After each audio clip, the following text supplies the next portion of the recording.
Galates, épisode 6, le témoignage de l'Esprit, chapitre 3, versets 1 à 5. Les images que nous avions prises dans l'épisode 5, dans le précédent passage, décrivaient des hommes fous qui rétablissent un impôt annulé ou qui souhaitent faire la queue dans deux files d'attente différentes. Paul dit que les Galates sont tout aussi fous. Il les appelle insensés, ils ont perdu le bon sens. On leur avait pourtant présenté Jésus-Christ comme crucifié et ils n'avaient pas compris toutes les conséquences de la croix de Christ. Nous recevons souvent l'Évangile sans en comprendre toutes ces conséquences.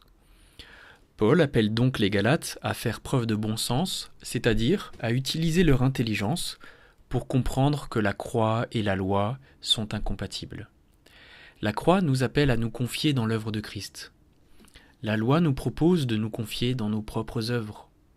La première relève de la foi, la seconde s'appuie sur nos efforts. Toute forme de légalisme est donc l'opposé de l'évangile de Jésus-Christ dépeint comme crucifié. Paul va prendre l'exemple de notre conversion pour leur montrer que le témoignage de l'Esprit va dans ce sens.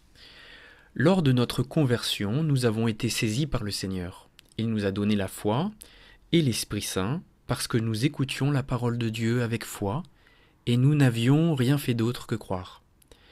Nous avons donc commencé par l'Esprit. Les œuvres, la loi, ne reposent pas sur l'Esprit mais reposent sur la chair, c'est-à-dire l'effort humain. La foi, le don de l'Esprit, repose sur la puissance de Dieu. D'une certaine manière, il leur pose une question simple. Lors de votre conversion, vous a-t-on parlé de Moïse ? Vous a-t-on parlé de la loi ? Vous a-t-on parlé des œuvres ? Ou vous a-t-on simplement parlé de Jésus-Christ, de son œuvre, de sa croix, de sa résurrection ? Pourquoi, si nous avons commencé en prêchant Christ, devrions-nous finir en prêchant Moïse ? C'est ce qu'il veut dire en disant « Pourquoi commencer par l'Esprit et finir par la loi ?» En fait, Paul essaye de leur faire prendre conscience que le témoignage de l'Esprit Saint, c'est-à-dire la manière dont l'Esprit œuvre, va dans son sens et prouve que le légalisme est un non-sens.